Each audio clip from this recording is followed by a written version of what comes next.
Hi, welcome back to my book quest. Thanks for coming back.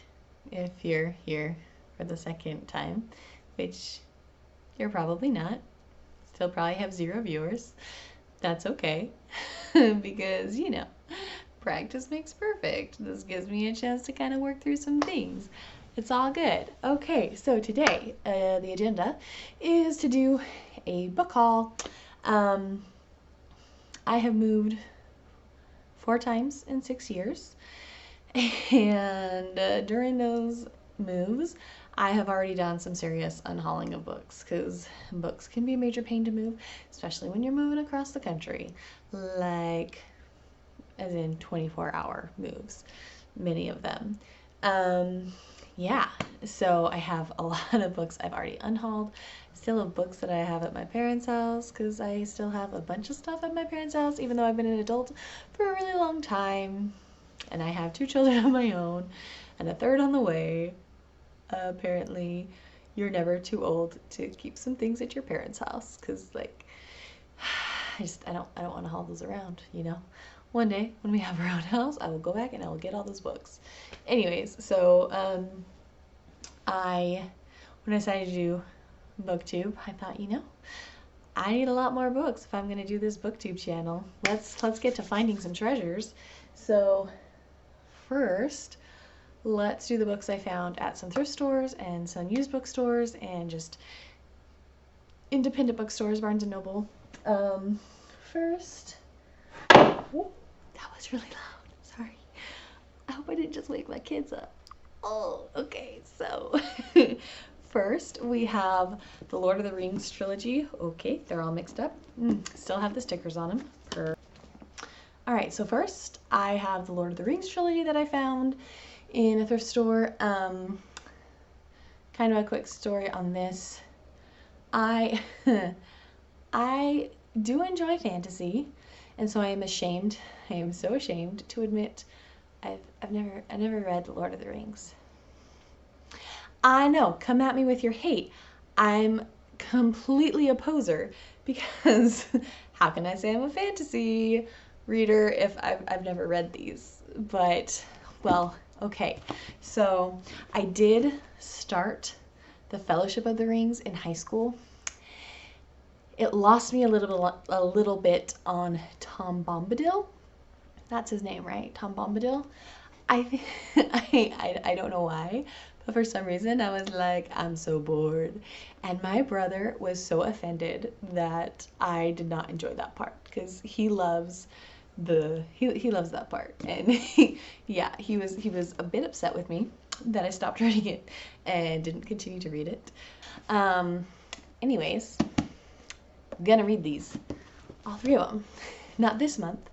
This month is all about love and romance, because it's Valentine's, but I'm thinking probably in March I'm gonna start to read these. I'm really excited, because I know so many people, this is on their favorite series, and I think maybe at the time I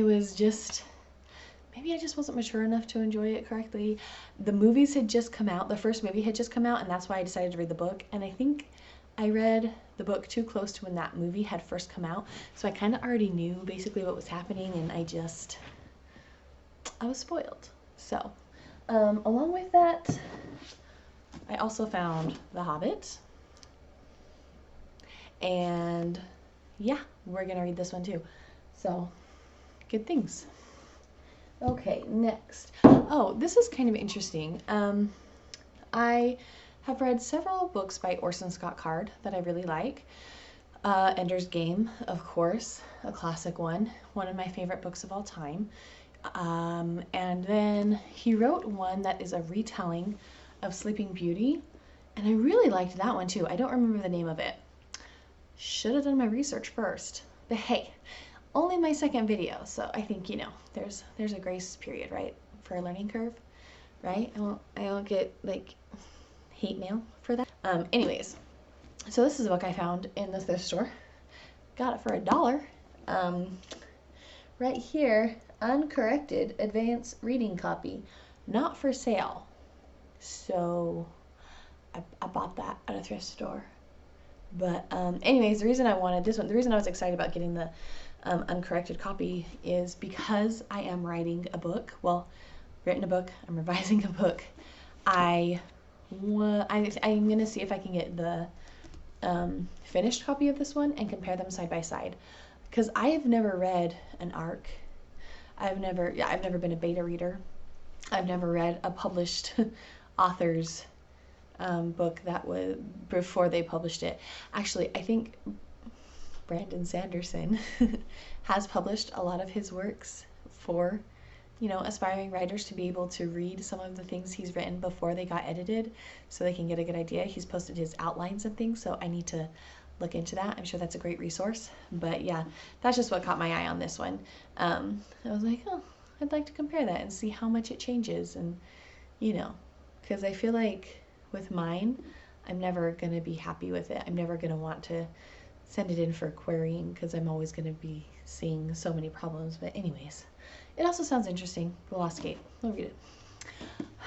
I know, I have a lot of books to get through, but we'll just read it. Let's just see. In The Lost Gate, Orson Scott Card creates, oh no, that's, okay. Sorry, okay. In The Lost Gate, Orson Scott Card creates an astounding urban fantasy about a clan of mages in exile in our world, living in uneasy truce with other clans until Danny North's birth brings the flames of open war back to life. For Danny is a gate mage, the first in 1,000 years, and he can open the locks that keep the North clan away from their homeland of Westill. Reason number two why this caught my eye is that description. The book I'm writing does deal with it's a gateway, it's a portal, a fantasy. So there is a world that is a gateway to our world, to Earth, and they're interconnecting in different ways. So I thought I'd like to see how he handles this. Maybe see if I'm handling that material correctly. Anyways, okay, so there's that one, and then, whoa. All right, this one I didn't know. I came after I bought it. I was like, oh, I've never heard of that book. Maybe this looks so interesting. Maybe I'll come home and I'll find a not well-known author. This author is really well-known. She's like a New York Times bestseller, but I didn't know that. So anyways, The Forgetting by Sharon Cameron. And this just looked real interesting to me. It's a YA. Nadia lives in the city of Canaan, where life is safe and structured, hemmed in by white stone walls and no memory of what came before. But every 12 years, the city descends into bloody chaos of the forgetting, a day of no consequences and no remorse, when each person's memories of parents, children, love, life, and self are lost and forgotten, unless they have been written. So every 12 years, they have no memories of this one day, and so they can kind of just do whatever they want for that day because nobody can remember. But the main character, Nadia, she is like a keeper of the memories, so she knows what everybody else did. And I was like, ooh, this sounds like kind of a twist on The Giver, which is one of my favorite books. Yes, please. Let's read it. I'm excited. Again, not reading it this month, probably going to be next month. And then this one is by Brent Weeks. I have heard about this book, his series, the Lightbringer series, and I've kind of wanted to try it out for a while. I've never gotten around to it. Saw it in a used bookstore, and I was like, hey, let's see it. If I like it, I will support him, and I will buy some of his newer books, or I will buy it from, you know, I will buy the book new if it turns out that I'm enjoying the series. So we're going to try him out. He's friends with Brendan Sanderson, by the way. And then we're doing Furies of Calderon by Jim Butcher. It is book one of the Codex Alera. Jim Butcher is the one that wrote the Dresden Files, which I have not read. I have the first book of the Dresden Files, an ebook on my phone that I am planning to read eventually. But I've heard a lot of really good things about it, so we're going to try that one. And then I thought, well, everybody loves the Dresden Files, so if he's a good author, then I bet this series is good too. Maybe I'm going to find a new favorite author. This is exciting. Okay. And then, of course, Brandon Sanderson's Rhythm of War. It's gonna be about another month before I get to this one, because I gotta finish Oathbringer, but I have a lot of books I'm reading this month in February. You're gonna find all those out in my next video, my TBR video, but yeah, very excited about this one. I love this series. I love his characters. I am so intrigued by this world. I want to know what the heck is going on in Roshar. That place is not normal. It defies the laws of physics. So there's something about it. And I haven't watched these videos, but I know there are people who complained and were like, the world building didn't make sense, the magic system didn't make sense. And I think it wasn't supposed to make sense, because I saw a video of him. He was doing one of his live signing. He does tons of videos. And he was talking about how he hinted at how Roshar was not naturally made, that perhaps it's, what's the word, artificially made, which would explain some of the things that are not quite right in that world. So, just FYI. Sanderson does know what he's doing. Okay, that's all. Okay. We're not gonna get heated with people. Okay.